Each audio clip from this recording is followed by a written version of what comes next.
with you on a Tuesday. My name is Jerry Miller. This is the I Love CVille Show, where we talk all things Charlottesville and Central Virginia. Today's program is dynamic. It airs on all social platforms. You, the viewer and listener, can offer perspective and kind of influence the program. Today's show is a microcosm of what I just said. The topic matter for today's show, the lead of the show, is a story contributed by a valued viewer and listener. His name is Jason Howard. And he sent me a link from virginiabusiness.com that really dug deep into the economic impact of the defense sector in the Charlottesville area. I knew the defense sector had a tremendous impact on our economy, but I didn't know dollars and cents until today. And when I do this talk show, the I Love CVille Show, I'm reading anywhere from 20 to 30 news outlets a day, and I read them online on this MacBook here. This article that Jason Howard sent to me, I actually asked Judah to print the article so I could have a hard copy and so I could save it for later. I think it's that significant, the study done by the Weldon Cooper Institute in Charlottesville. So we're going to take this $20,000 study done by the Weldon Cooper Center for Public Service at UVA, literally $20,000, a study that was funded by Charlottesville City, the Chamber of Commerce, by the Albemarle County jurisdiction, and by the Defense Affairs Committee. And I'm going to unpack it for you in a very digestible and approachable manner. You're going to want to hear today's show. Alex Urpí is going to join us about 1 o'clock. I'm also going to relay to you two other macro stories that I think have an impact in Charlottesville. These macro storylines include employment or are focused on jobs and job openings, or the cooling or lack thereof of job openings. The labor market is cooling down. The openings are becoming diminished. The leverage now undoubtedly in the hands of the employer as jobs are vanishing. Jobs are vanishing because the economy is not as strong. Jobs are vanishing because bosses and small business owners have racked up a lot of debt that was accrued or started accruing during COVID, and debt that's worsened because of rising credit card interest rates. Jobs are going away because of artificial intelligence. I'm going to give you two storylines to follow, or for you to consider, storylines that we'll talk about on today's show. Here's the first one. In the next 5 years, the expectation is 14 million fewer jobs in America. You heard me correctly. In the next 5 years, the World Economic Forum expecting 14 million fewer jobs. This is another statistic that I found absolutely surprising. 25% of the jobs that are out there today in the next 5 years will be significantly disrupted in some capacity. And that disruption is tied to the economy or artificial intelligence, AI. So you legitimately, how many Americans are there? 330 million Americans roughly. Of those 330 million Americans, how many are in the labor force? Half? I don't know. I don't know that exact number. Obviously, there's kids, there's folks that are retired, there's folks that don't work, that are elderly. When you're talking about 25% of the jobs and 14 million jobs being completely eradicated or vanishing in the next 5 years, you got to take a deep dive on this and figure out why. So I'm going to talk about it with Judah. We'll talk about it with Alex Urpí. We'll take a deep dive on these two studies that I think undoubtedly apply to this community. I want to thank Scott Wagner, Dr. Wagner of Scott Wagner Integrated Medicine. He's got your back. He's fantastic. 2 Fridays ago, I was there doing some TV commercial magic, meeting some of the doctors and filming commercials that you'll see on television and on digital platforms. And I realized that this guy, Dr. Wagner and Kristen, have just built a team of folks that care about this community and rehabilitating people's bodies to give them improved quality of life. He's fantastic. Scott Wagner Integrated Medicine. Carly Wagner sent us a photo. The photo is of an iconic tree that's in a parking lot next to an iconic business. Do you want to put the photo on screen? Maybe you put the photo on screen with the lower third that Carly sent us. If you guys put in the comment section where this photo is located, you can win a prize courtesy of Judah and I in our prize war chest here at I Love CVille. I'll give you a quick hint. This tree is next to an iconic business. It's near the parking lot, and it's close to apartments, overlooking apartments. You got the tree on screen? Yeah. Can they see it? You're giving us, or are you trying to figure out where it is? Did you know where it was? I had no idea where this was. I don't know how anybody would, but... You don't think anyone will know this? Carly thinks people will know this. Will someone get this right? I didn't know where it was. I will say that. Let's go to the studio camera and the two-shot. We'll take a deep dive on the first headline of the day. All right. I encourage anyone that's watching the show to go to... Now, you only get... It's a subscriber wall media outlet. And you get one free article a month. One free article a month. So if you're not a subscriber, be very careful with which links you click, or you're not going to be able to read this unless you pay for the subscription. VirginiaBusiness.com. The headline, Charlottesville defense sector has stealthily big impact. The big headline's also under the radar. I'll include the link in the comments section of the 15 Facebook pages, the Twitter accounts, and all the social platforms so you can see. Here's the nitty-gritty, okay? In Charlottesville, Virginia, the total direct and indirect regional economic impact from defense spending accounted for $1.2 billion in 2021, according to a study exclusively released to Virginia Business by the University of Virginia and the Charlottesville Regional Chamber of Commerce. The study, which the Weldon Cooper Institute, the Weldon Cooper Center did, cost $20,000. The study was funded by the Defense Affairs Committee, the Charlottesville Regional Chamber of Commerce, and also by Albemarle County, the UVA Foundation, and the City of Charlottesville. Why you need that many people to fund $20,000 is besides me, because the UVA Foundation's got like $14 billion in its coffers. That's beside the point. I'm getting off track. Listen to this. I found this fascinating. This study found that the defense industry in Charlottesville and surrounding Albemarle County and Greene County specifically directly accounted for 3,972 jobs, $421 million in labor income, $501 million in value-added income, and $642 million in economic output in 2021. When including the indirect impacts from the defense industry and the Charlottesville area, the total economic impact from defense in 2021 was 7,347 jobs, $618 million in labor income, $831 million in value-added income, and $1.2 billion in economic output. Only the University of Virginia has a larger economic influence on the Charlottesville area. UVA's annual economic impact is nearly $6 billion, according to the university. Here's your second generator for our economy, the defense sector. I'm going to take a deeper dive into this article. This article is damn good. I don't print stuff. I printed this. I'm going to staple it, and I'm going to save it on my desk because this is something I'm going to be able to reference for future conversations. Okay? Here's macro info for you. And rotate if you could, the shots. And if you could rotate the lower thirds on screen so the viewers that are scrolling through news feeds can see what we're talking about. Thank you, my friend, J-Dubs. Here's a macro statistic for you. The national defense spending has increased steadily since September 11th, 2001, obviously the terrorist attacks, having grown in 2000 from $320 billion to over $800 billion in 2021.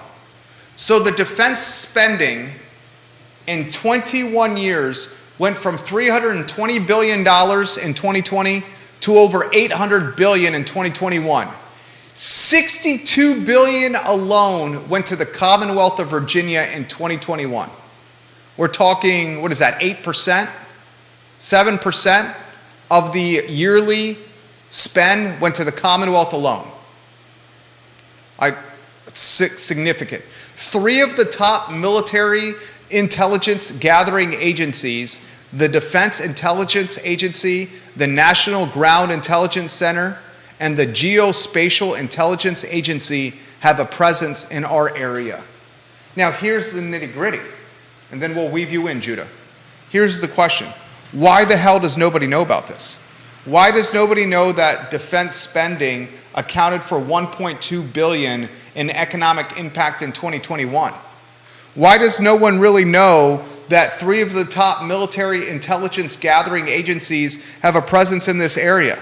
Why do folks not truly understand the influence that defense sector is the second largest economic sector in Central Virginia, even ahead of real estate? You want to know why? And this article talks about it, is because this type of defense spending in the Charlottesville area is high-level intelligence, intel gathering.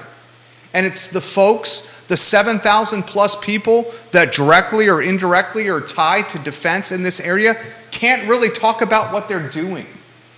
It literally says it in this article. The reason this economic impact flies such under the radar with the 7,347 jobs that are created indirectly and directly from defense spending is because this is high-level intelligence, and the people working these jobs cannot breach classification, so we don't truly understand the economic impact of what defense spending has in Charlottesville.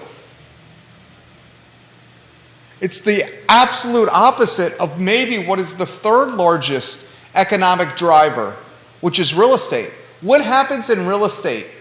You have people, stakeholders in real estate, realtors, that are screaming at the top of Carter's Mountain saying, I'm a realtor. Here's why you should buy. Here's why you should sell. Here's why this area is awesome. This house is $500,000. This house is $1 million. This investment property is $300,000. You got stakeholders in the 3rd largest driver of economic influence, real estate, screaming with their mega horns saying, look at what we're doing.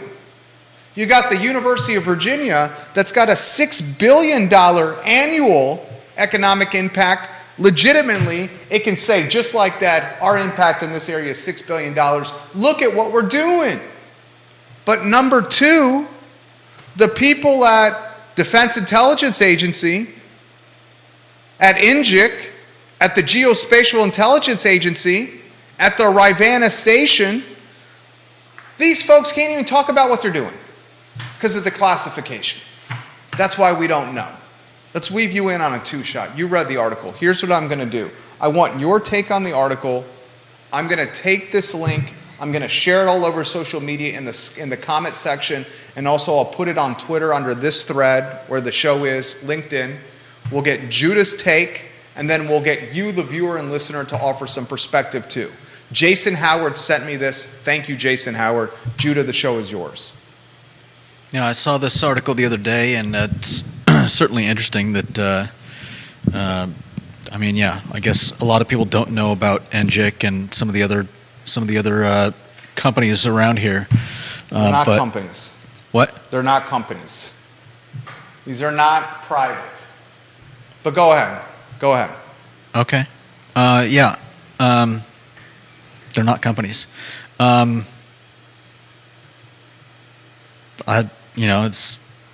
know some people that work in those industries. What tickled you from the article? What jumped at you from the article? I would stick with the unless you have some and I don't mean to interrupt you. I apologize for interrupting you here. If you have some firsthand perspective, offer it. If not, I would stick with the facts here from the article. It's interesting. I don't really have anything particular to say about it. Okay. Scott Q, watching the program, the owner of Marco's Pizza. Scott, you make great pizza. Marco's actively involved with this community. I'm impressed with what you're doing. He says, do your local numbers for defense include remote workers? That's a great question. They said the direct and indirect impact of defense in the Charlottesville region was 1.2 billion, excuse me. And if you include the indirect impact, that's over 7,347 jobs. I would bet, but yes, this is an assumption, that remote workers are included in the indirect piece of the 7,347 jobs from this sector. But they did not mention remote workers specifically. The article does seem to cover a fair amount, so I would imagine that the remote workers are included. I would, yeah, like I just said, I would think the remote workers are the indirect piece of this article, the indirect categorization in this article. Dylan's Rule, Ginny Who, Albert Graves, and Wes Kent on Twitter. Welcome to the program. Deep Throat has a comment which we will get through. I was really hoping you were watching today, Deep Throat. He says, think low profile. He says, part of the low profile of a lot of the folks working here is because Injik is pretty far outside of town. He says the Rivanna station is pretty far up, 29. He says the other odd thing about defense presence here is that usually a place with big military presence tends to tilt to the right politically. It does not here in Charlottesville, at least not in the city. Probably not in Albemarle County either. That's another interesting wrinkle to this. You got 7,347 jobs, according to this Weldon Cooper Center study, on the defense sector in the Charlottesville area. 7,347 direct and indirect jobs. And the interesting thing is, despite the significant influence of defense that generally leans red, the city and Albemarle County are undoubtedly blue. That's intriguing. Maybe that's an indication of the University of Virginia and its influence superseding the influence of the defense sector. I think that's probably what you're looking at right there. John Blair on LinkedIn, watching the program. This comment comes in from Spencer, watching the show, Spencer Sherling. Jerry, I love what you guys are doing, where you're taking a topic that's local and you're really unpacking it for us. We can get the news anywhere, but we can't get the unpacking anywhere, and that's why we come to this talk show for that kind of analysis. In regards to the defense sector, another reason that this is going under the radar is because they want it to go under the radar. They want this to be an unassuming portion of the community. Do you believe that? Yeah. You do? It even says in the article that one of the benefits of having the part of their defense industry here in Charlottesville is that they want they like the proximity to DC, but outside of 100 miles, so that if there ever were a strike on DC, they would have. They'd be safe. Well, part at least of their industry would be safe. Hopefully, I mean, I suppose it all depends on the size of the strike, but it at least gives some protection. There you go. That's the kind of stuff I'm looking for from you. That right there. That was good. You just added value to the viewers and listeners with that commentary right there. And he's exactly right. Deep in the article, he's talking about the desirable distance, 100 miles to the nation's capital. He's exactly right. They also talk about the deep talent pool that's in this area. A very deep talent pool, which we all know. We all know there's a deep talent pool in this area. The average, get this, here's a great statistic. You ready for this statistic here? And then we'll get to your comments. Put your comments in the feed. The defense sector jobs are attractive to veterans and civilians alike. As of 2020, the average wage for a defense sector worker in the Charlottesville region was more than $100K at $104,000 in 2020, according to the Central Virginia Partnership for Economic Development. So not only prolific in job count, 7,300 jobs, but you're talking average wage of $104K for defense sector workers in Charlottesville. Guys, look, I'll cut to the chase and be as transparent as possible. I knew the what does Scott Morris call these agencies? These various agencies. We'll call them agencies. He calls them the alphabets. You got the NGICs, the DIAs, the NGICs, the NGIAs, the NGICs, right? The alphabets. I knew the alphabets had a significant impact on this area. I'd never, in my wildest imagination, thought it would be in the number 2 slot for economic impact. Never my wildest imagination. I thought the economic impact 2 slot influence was real estate. I thought it was real estate. I thought it was UVA 1, real estate 2. It's clear that is not the case. I would like to see, has there been, actually, I'll take that back because word choice matters. I would love to know the Charlottesville area economic impact of real estate. Can you see if you can Google that? I would imagine that data is much more readily available online because the stakeholders are proud in real estate to champion that data and to get it out there. I'll talk about this with Alex Urpí today on the show. Let's go to comments. They're coming in fast and furious. Scott says, Scott, I love when you watch the show, man. Scott Q. He's got a couple of comments here. Scott says, I also work as a DoD contractor. It makes sense on the indirect comment. He says the defense from a political standpoint leans right only in non-urban areas. For example, DC and Norfolk. Carly Wagner, who submitted the photo for the contest on today's show, she has this comment. I have buyers right now that work for DIA. They have been living and working from Arlington, Alexandria, but they were told by their agency that they could easily work at NGIC here and do the same job. They thought it was a no-brainer. Would easily choose CVille over the chaos of Nova to raise a family all day, every day. 100%. 100%. Rat race versus what we got here. I mean, good night. Carly, great comment. Get her photo on screen with the lower third. Where am I? She took this picture. It's outside an iconic business in Charlottesville, a parking lot overlooking the apartments. It's a tree. I found this hilarious. I would imagine, and obviously I have bathroom humor, Carly. You and I have never met in person. We've never met in person. But I would imagine why she's setting this photo over here is because the photo of the tree has a somewhat phallic feel to it. Is that fair? Is that why? I've never met Carly. I hope I'm not overstepping my bounds here. I would say that's relatively phallic right there. Are you looking at the picture on screen?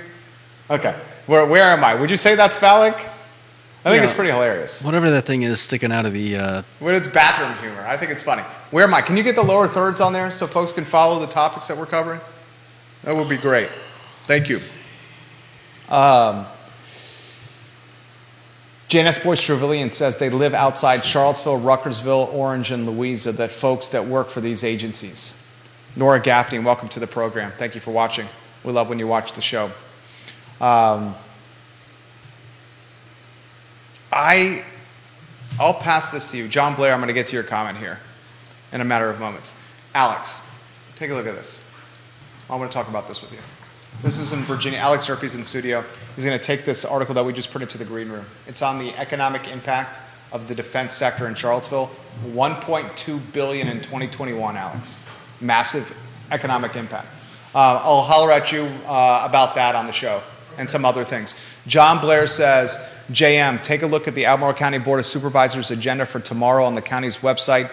There is a report at tomorrow's board meeting on the defense sector's impact on the region. Should be a great supplement to this article. Oh, that's fantastic, John Blair. God, I love you, John Blair. I love you, JB. I'd give you a chest bump right now. And I can't wait till we eat those pies on set. The study was funded in part by Albemarle County. So that makes sense. This study should be everywhere. It should be far and wide. Carly says, come on, it's just an interesting branch. Maybe she wasn't going for this. Oh, no, does Carly think I'm a sicko now? I'm not a sicko, Carly. I just thought that's why you sent it, because it's fact. Okay, I'm sorry, Carly. I'm not a sicko. If you guys know where this tree is located, next to an iconic business in Charlottesville, and you put it in the comment section, we'll send you a prize. We'll cover all the shipping costs ourselves. All right, next headline I want to go to, Judah, if you want to get the lower third on, is the 14 million fewer jobs expected in the next 5 years. This is some also for Alex. This is worrisome. The World Economic Forum expects there to be 14 million fewer jobs overall in 5 years' time. Yeah, I saw something about that earlier the other day. Basically, so many jobs are going to be created, and a lot more are going to be destroyed.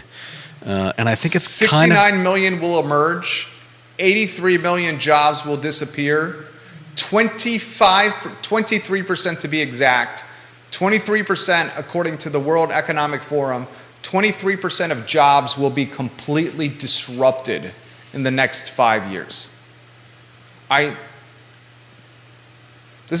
want your help, viewers and listeners. Deep Throat, I want your help. Albert Graves, I want your help. Bill McChesney, I want your help. Janice Boyce-Trevelyan, Nora Gaffney, I want your help. Vanessa Parkhill, Carly Wagner, Katie Pearl, I want your help. Can someone in American history remember as short a period of time where jobs were as radically revolutionized or impacted or changed or frankly just put in like a blender on the spin cycle for like an hour, and then whatever comes out is whatever's left? I mean, when would you think the Great Depression? It's happened before. When? And I'll ask you this question, Alex. Alex is shaking his head here. When Great Depression? Right. That's what I think. And I'll ask you about this here. We'll talk about that one in this topic. I mean, 14 million less jobs in 5 years? Ladies and gentlemen, do you understand what that means? Yeah. 14 million less jobs in 5 years. Profits over people. Or is that AI, artificial intelligence? Or is that technology cannibalizing humans? Yeah. Is that innovation doing what people can't do? Profits over people. I don't buy that. I don't buy the profits over people thing. If technology can do something for a company that a human being cannot do as well as a computer, it's the company's fiduciary responsibility by its shareholders to implement and integrate the technology. Fair enough. A publicly traded company's first responsibility is to its shareholders. And while we may have beef with that, and maybe that's the capitalistic America that people don't want to, that they think is nasty or Darwinistic or too cutthroat, if it's a publicly traded company, their responsibility is to the Americans who have invested money into the company. If a man and a woman, and I'm just talking out loud, if a family in Midwest, in Middletown, America, takes their life savings or their 401k or their Roth or however the hell they invest, and they start scooping up various little companies and various across various indices, and if those companies are not performing at their greatest clip, then that family in Middletown, America is getting screwed. Fair enough. Okay, so if it's not profits over people, because that company that's choosing to do the technology to be the most efficient way possible is putting Middletown America and that family first. But we're seeing this in a lot of industries, and we're talking about it a lot in terms of what is left to people in terms of jobs and lives. And I think we're seeing this too much. I don't follow what that means. And when the corporations put more and more of our local small businesses out of business, as we've been talking about and seeing, what you're going to be left with is a corporation whose only, what would you call it, their mission, agenda, modus operandi. Their only loyalty is to their the profits. bottom line. And you're right. If somebody is invested in that company, then that company should be getting the best return for those people. But what that may end up meaning is finding new and innovative ways to fire people and use less manpower. 100%. And I won't go down this road. Then we're going to get out. That's 100% true. 100% true. What you said is 100% right. And I want to weave Alex in anytime you want to join us. CEO Alex Urpí, Chief Executive Officer, the Antonio Banderas of Finance. Ladies, the man is off the market. He's getting love cuff this month. Antonio Banderas of Finance is off the market. Love cuff this month. And what should be a memorable wedding in the rolling hills of beautiful Keswick, Virginia. I'm so wonderfully excited. Judah's going to be there. He told me he's going to bring a tuxedo with a pink pocket square to complement his pink tie. Nice. Very excited for this. Alex Urpí on set here. Here's the question I have for you. And we can talk the Virginia Business article. Mm-hmm. We can talk these job losses. We can talk AI. I want you, because you appreciate history, and you certainly appreciate various economies and how they change. Mm-hmm.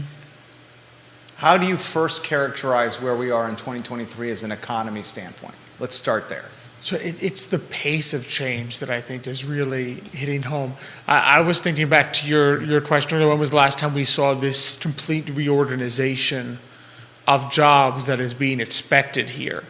And I mean, the only things I can think of is either early 20th century where electricity really changes things, basically first or second industrial revolution. So for those who aren't familiar, that's the complete transformation. The first one is the introduction of textile. So that's when you first get some of your production chains. That's when basically the entire medieval economy is upended. All the people that used to make clothes in the homes, and that was their kind of way of living, they get shoved into the cities and are now working in essentially low-grade factories. And then the second one is second industrial revolution. You've got your electricity, you've got your Henry Ford Model T assembly line. Again, a complete transformation of things that can be made. Even post-World War II, I don't think even has that much of an impact. Because people were kind of doing the same job as post-World War II that they were doing in the middle of World War II, just instead of making the same assembly lines that have been making planes and bombers and all these other things, just go to make other things, go to make other appliances and so forth. But this is a transformation that is very rapid, and it's just happening faster and faster. And it's the pace of change that is just so unusual here. Deep Throat has this comment: labor input to agriculture in the U.S. dropped by half from 1950 to the mid-1960s. Factory employment doubled from 1900 to 1910. Mm-hmm. So he's offering some historical context right here. 14 million jobs lost in the next 5 years, and 25% of the jobs that survive are going to be radically disrupted. Mm-hmm. That is eye-popping statistics right here. The key thing there is what you said, the two numbers that add up to result in that minus 14. Because in other words, 80 million approximately, right? 80 million jobs that now exist today will not be there. And 60 million ones that do not exist today are expected to be created. These were all business surveys, essentially, right? So not only is it there's 14 less, right? 14 million. There's 14 million less.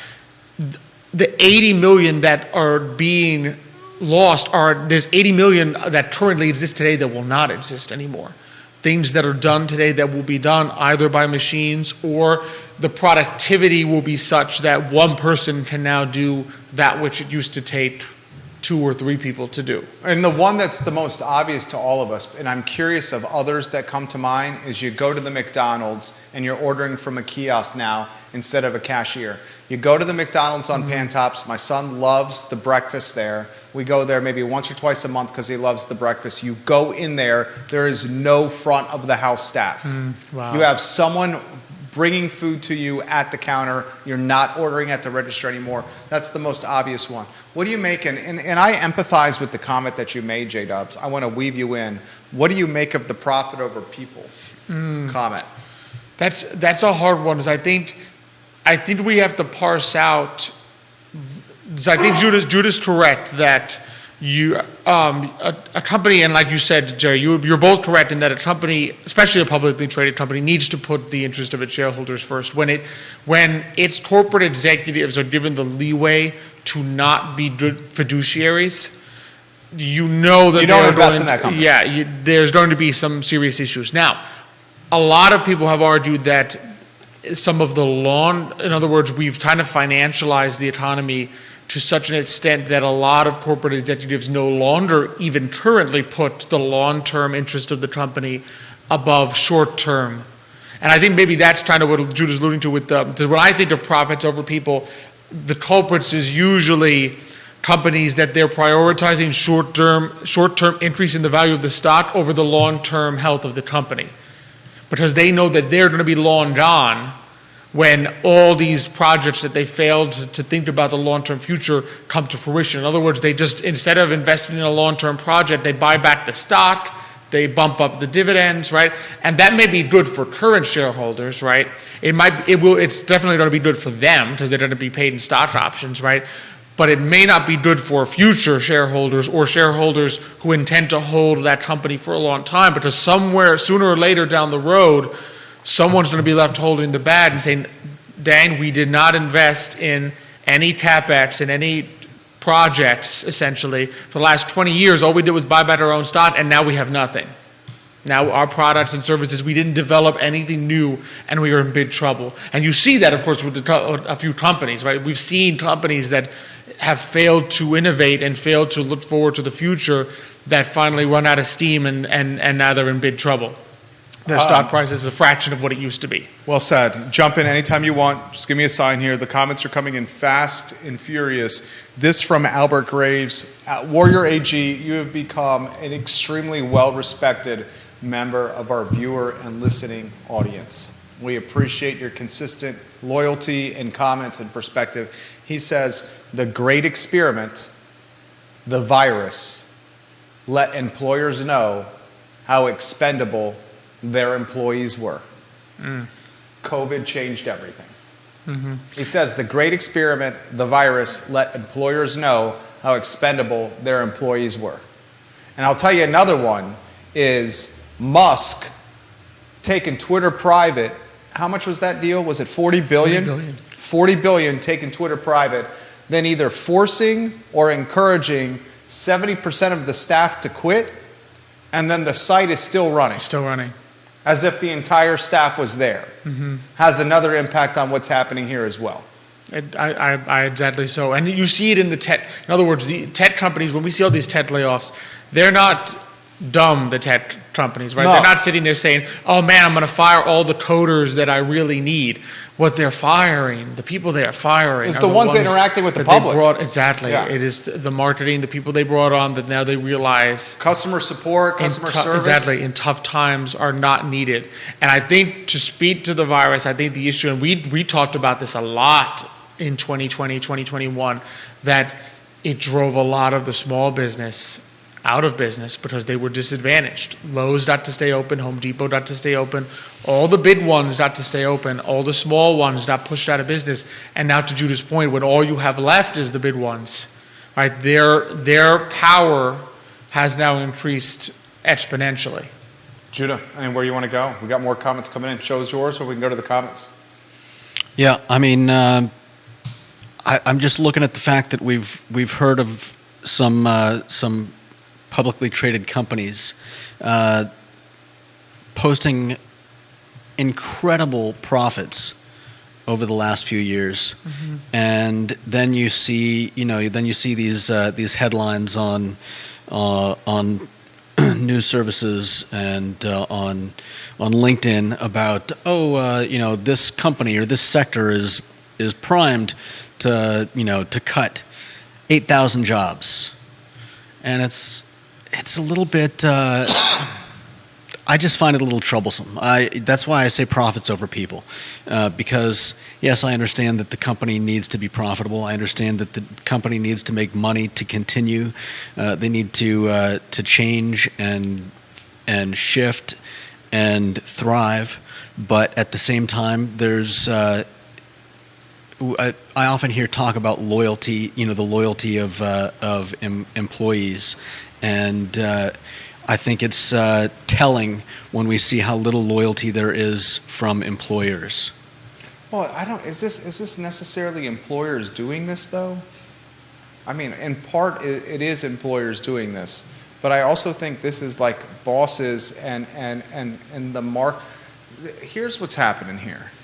You had, and Alex, jump in anytime you want here. I'm just going to go very layman, and then we'll get to the defense sector and the economic impact, because I want to get in Alex's big, beautiful brain on this. You had a time in America where interest rates were basically zero. And you had tech companies, you mentioned tech. You had tech companies overextending themselves because they thought this interest rate environment was going to stay in this scenario for an extended period of time, a really, really long time. And the reality is they overestimated. And the Fed had to come in here and start raising rates because COVID effed us. And it really screwed the American economy, and it really put tailwinds and momentum behind inflation. And it started getting significantly out of control. And as it was getting out of control, Powell and the Fed and all these suits that are super smart and got all these letters after their names started saying we have to put this inflation in check. We got to start raising the rates. And then these tech companies that were super overextended got screwed.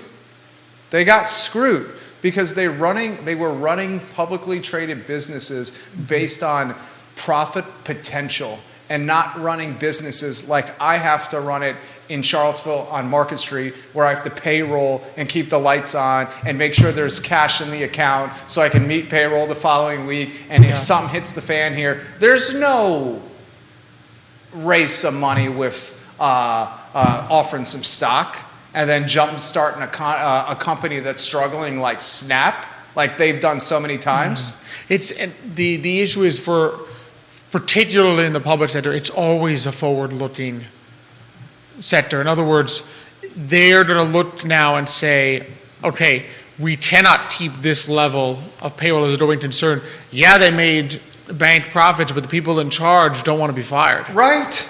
And if they fall apart or they go negative, it's a what have you done for me lately? But it's not necessarily, and I guess that's the point I'm making, is this necessarily the employer saying profits over people, or is this the employer that legitimately has his or her back against the wall and basically has no other choice right now?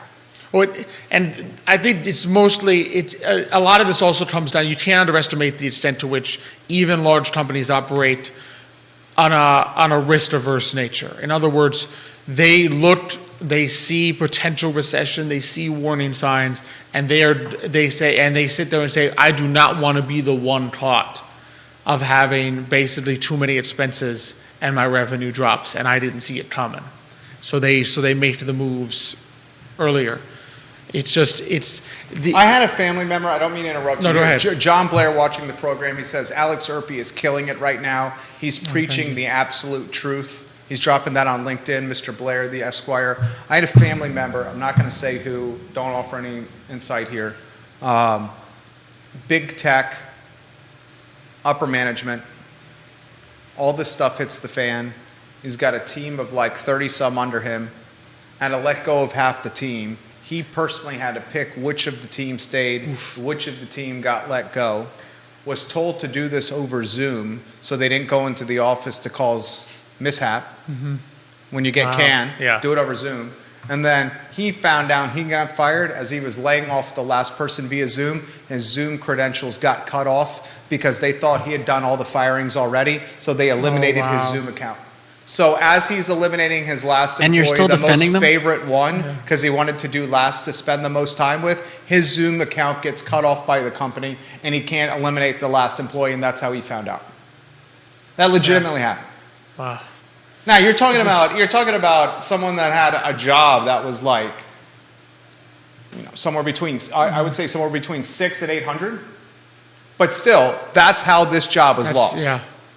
Yeah. It's, and I think that kind of speech to Judah's point where I can empathize there is you sit there and say, there's a way to do that doesn't involve, in other words, you can put your shareholders first, right, and not be so completely and utterly devoid of ethics.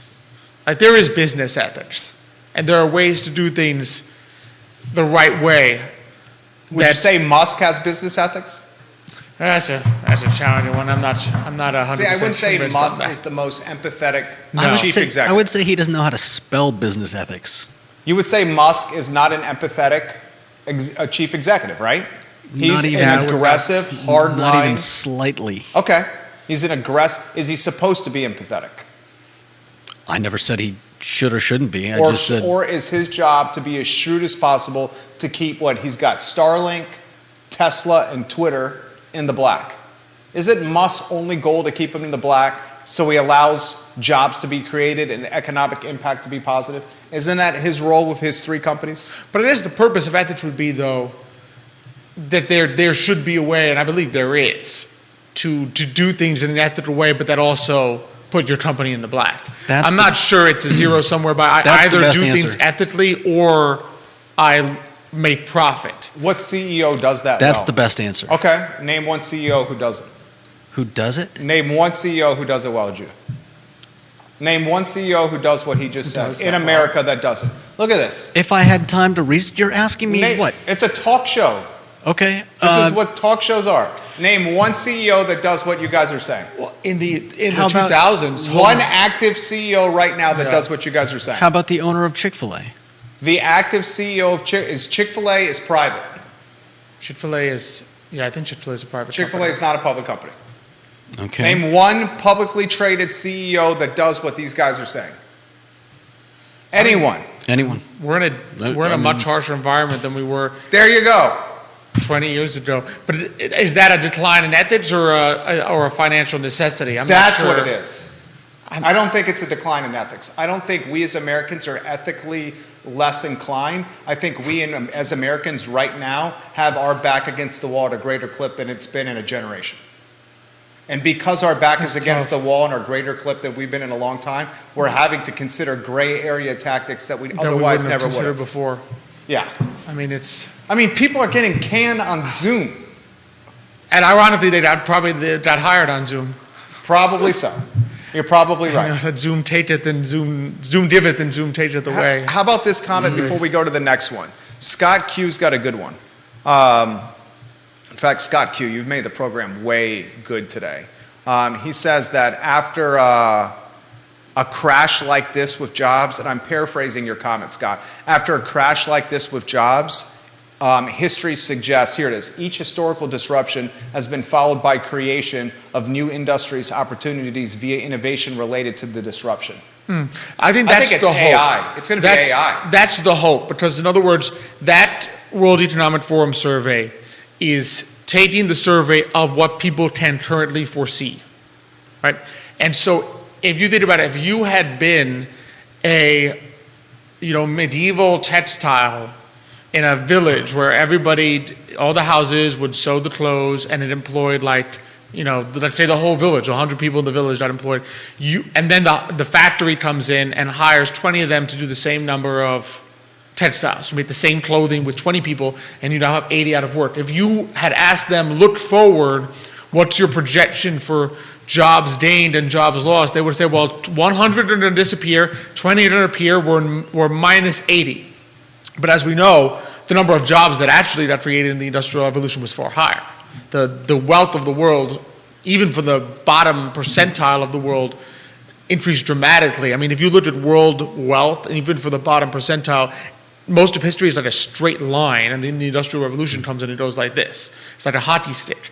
And so I love this. There may be jobs that we cannot foresee now that will be the result of the technological change. In other words, we can see the 80 million that are going to vanish. Can we properly account for the number? Like, how can we account for a job that will exist in the future that we haven't even conceived of yet? Right. How can we account of a job? Take, for example, what Meta's doing. How can we account of a job in the metaverse? Well, we don't even know what the metaverse is going to be. How can we count on a job in AI, chat GBT, if we don't truly understand where these industries are going? Well, like, we know we should hold NVIDIA. We know we should hold AMD and semiconductors because they're going to be somewhere there. But where's the space actually going to go? Well, I think about ChatGPT has introduced its own set of problems that now need to be solved. I know accountability? Accountability. Well, I know it's like a literary magazine. So I write some stories on the side.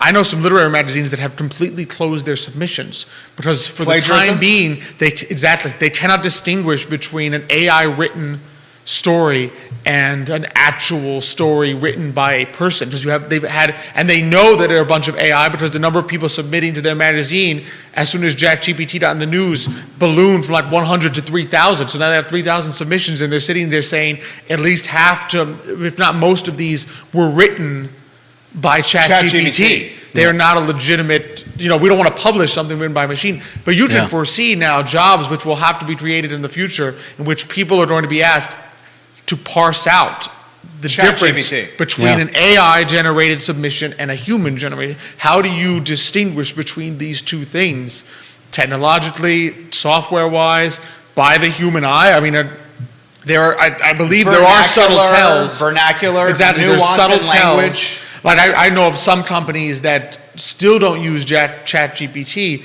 because it cannot replicate the voice, the written voice of their CEO. So they don't use it for their CEO's letters because they know that their customers will know, this doesn't sound like his tone. His tone. Yeah. So there are subtle tells. So will there be jobs that don't exist now that will, in other words, what used to be a reader, maybe who won't exist anymore, is a new job, is now a new job translator. Yeah, determining that there's a new job created for the first person who needs to read all the submissions and say, this one is AI, this one's real, this one's AI, this one's real. 5 years ago, you couldn't conceive of that job. We might have been able to conceive of AI taking away jobs. 5 years ago, I probably could have given you a list of jobs that won't exist if AI comes into being, but I probably wouldn't have given you the new job of the person at the literary magazine who now needs to figure out which submissions are AI. That's damn good there from Alex Urpí. A+ stuff from Alex Urpí right there. You were nodding in agreement. I got the impression you wanted to offer something there. Jump in if you do, or if we go to the next topic. Yeah, definitely. I was reading recently about someone whose professor sent them an email saying that they had put they gave them an A on their essay or whatever it was, and was asking them it was basically a very honest, open, non-accusatory email about, hey, I ran this through a few of the comparison software programs. Yeah, and all three of them came up saying that this was written at least with the help of AI, and so I'm asking you if you used anything to help you write it. The person insists that they didn't, and in response, somebody else mentioned that they had written something and they themselves had run it through one of those identifiers, and they had, I think originally they had asked ChatGPT to write something. They ran it through and it came up perfectly clear. No AI generation or help. Then they took what it was and they rewrote it. They basically took it and they paraphrased it and rewrote it in their own voice, ran it back through the system, and the system said 100% AI generated. Yeah, it's the softwares are not there yet. It's amazing. They can't figure it out. It may well take a human eye. And the same thing is now going on with photography and art as well. It's not just the written word; it's everything. In fact, I think. Does that scare you guys? But I want to talk defense here, and we got the 135. It does a little bit. It scares me. It does a little bit. It scares me. I don't know me. if you all saw the Pope supposedly in Balenciaga ads that they used AI. Some guy just used AI couldn't tell to stick the Pope's face in like puffy Balenciaga jackets and stuff. Yeah. I mean, so many people thought it was real. I mean, to see the AI just makes it seamless. as though he's really wearing Right. it, and then it takes someone who knows anything about it to say there's no way he's in an ad. I was reading, we all go down these rabbit holes online, how ChatGPT could be used in a manipulative way, as it could recreate like the voice of your significant other and be positioned in a way as if your significant other was doing something that he or she should not, like betraying marital trust. Yeah. And then the other person thinks that this actually happened, but when it was all created by this ChatGPT software or AI. Let me throw this to you here, and I want to get defense sector to you guys as well. How do you protect yourself from this? If you're, okay, I don't think we necessarily may need to protect ourselves from this. Well, maybe we do. Yeah. Depends on how long we live. Yeah. You're the youngest one of the three. You are the oldest one of the three. Okay, all of us have more job run in front of us. I plan on doing this as long as possible here. I would imagine you would plan on doing your business, your family business as long as possible. But how does a Gen Zer protect themselves from this? How does someone that's younger than us protect themselves from? If you have to work 30 more years, 20 more years, what do you do here? I mean, it's increasing vigilance, and in some ways, I've been to wonder, even for my own business, to what extent paper may now be the safest. To what? Method. Paper may now be the safest method of storing information. Why do you think that? Because anything electronic is now so much more susceptible. And it's now, I would imagine, in some ways, it may be harder now to break into a physical office or to even plan a break-in to steal paper information than to do it digitally. The guy who created the AI for Google quit recently because that was in the news yesterday. Yeah, because he doesn't like the way things are going, and he's, I think, worried that it's gotten beyond our control. I don't know if. But if you went the paper route with the finance business that you guys had, you would need a warehouse to store the paper. It can't. It would be an insane. It'd be like a difference, warehouse, but right? I think it's just becoming more vigilant and saying, all right, I think in the future we'll have to decide what needs to be on paper, what needs to be on a purely enclosed system. In other words, a system that is not connected to the internet in any way, shape, or form. For Gen Z, it's going to be complete vigilance and. Are you Gen Z? You're young no, millennial. I'm millennial. Young millennial. Yeah. But I think for them, it's also going to be a completely. I don't know, but like remember when we were. I don't know if you remember in elementary school, even through high school and college.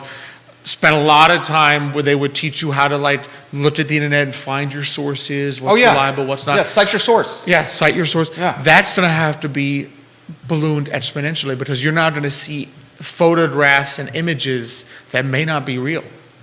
And you can't just say, well, yeah, I know that the president was there that day because here's a photograph of the president. Nope. Right. His face has been put into a place he never was. It's going to be a scary time when we can't trust anything that we see or read on the internet anymore. And I think we're almost there. Wow. All right, this one from John, then the next topic. 12 minutes on the next topic. John Blair on LinkedIn. Here's something that I haven't heard since Andrew Yang ran in 2020 for president. Universal basic income. With these AI stories, will we hear policymakers start to talk about universal basic income again? Probably. I think so. I mean, that was Yang's perspective. In other words, the job losses will be so tremendous that to keep people afloat, you will just have to basically pay them to do nothing, to live, essentially.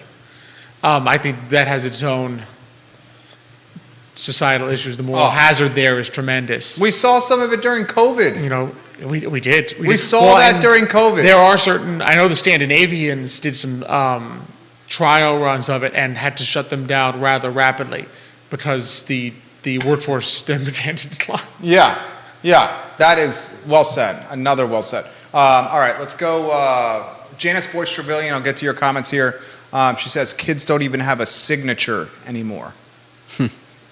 They don't even have a signature anymore. I want you to think about that. That's a mom saying kids don't even use a signature. Do they even teach cursive? I learned cursive in 3rd grade in elementary school. I'm not sure public school. Do they even teach cursive Is cursive in public school been replaced by text messaging? This is how you text message? I'm only partially. My cursive was always wretched. I'm only partially joking. Okay. Oh, I know. Same here, Judah. My cursive is. I looked at the cursive of previous generations, my parents, it's my grandparents. flawless. It's beautiful. Flawless. It's beautiful. Yeah. And I looked at my own, and I'm like, wow, this is a pale imitation. All right, well, you don't use it.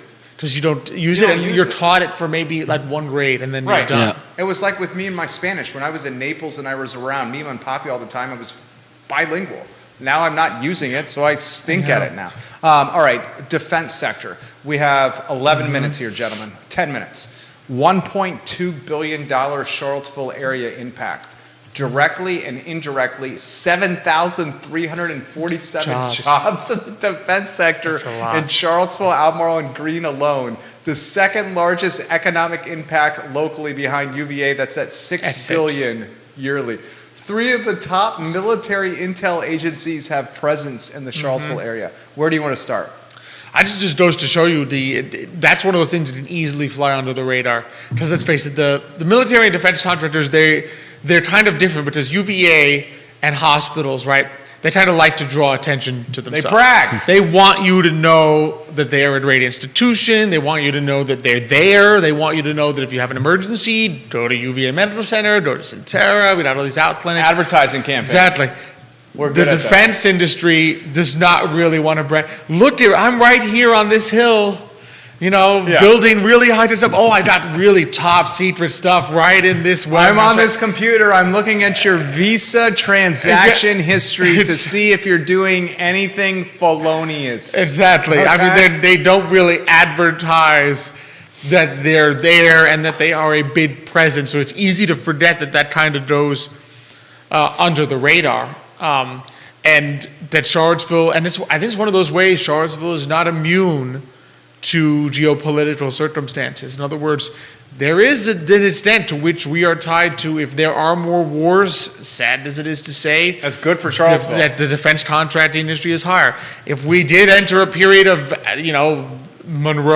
James Monroe isolation, don't get involved with any wars that don't involve the immediate vicinity of the United States, we would see a decline in jobs because that's where a lot of these defense contractors make their money. Judy, you want to jump in on this? Anything tickling your fancy? Good stuff, Alex Urpí. No, that is good stuff. I don't know that I have anything to add to that. Comments coming in fast and furious here. Mitigating the risk of AI fraud is a growth industry. And that's from Scott Q. Yep. And he's, I want to clarify something. He actually sold Marco's Pizza back in December, so he's not the owner of Marco's anymore. And he runs a business unit for a cybersecurity company that primarily supports the DoD right now. He's watching the program. So literally, this is an expert at what we're talking about. And another set of jobs that might not have existed 5 years ago that you couldn't have predicted. Yeah. People are going to have to train others to protect your information in this world, in an AI world. We got UVA $6 billion influence a year. UVA did its own study on its own economic impact. We would expect that from UVA. We got the defense sector. The only reason we got this study done is because Albemarle and Charlottesville City and the Chamber wanted to get this study done. So they paid the Weldon Cooper Institute or the Weldon Cooper Center you'll notice Northrop Grumman didn't do the study themselves. They didn't. And GIC, Inchick did not do this. They went to a third party to get this study done, where UVA did the study themselves and the realtors did the study themselves. And the hospitals do the study themselves. So that's to Alex's point as well. $1.2 billion from defense sector, $6 billion from UVA. I would bet you real estate's $3 billion, and that's right at $1 billion. I would bet you it's right around $1 billion. How would you characterize the economic protection, Central Virginia versus national? Tough question there. The $6 billion UVA is a lot of protection. There's no getting around it. There, particularly as this country is currently situated, as much as we talk about the value of trade schools and community colleges and certifications and why the four-year institution may not be for everybody, the fact of the matter is the current, climate feeling in the United States is that most parents, you ask them what they want to do for their kids, it's send my kid to a four-year college, right? Most people, I think, are still operating on that average lifetime earning is $1 million higher if you go to a four-year college. not recognizing that average, literally that word is probably one of the most misleading words in all of statistics, but I think that's the modus operandi that we're still operating under. So as long as that's the case, UVA is offering tremendous protection, because the people that they hire then have impact on the rest. They need to eat, they need to buy, they need to have stores, they need to buy houses, they need to rent apartments, they need to do all these other things that kind of give, I would call it maybe like, you could call it a floor, right? Charlottesville's economy has a floor that is probably higher than some other places because of the presence of university, because barring a complete paradigm shift in the way we do higher education in this country, which is not happening right now, as long as that demand to go to universities is there, that floor is going to be there, because I don't, let's put it this way, I don't see UVA laying off tremendous amount of people anytime soon. And I'll say this. The caliber of school has an impact here, because I'm way less bullish on higher education now than I was 20 years ago.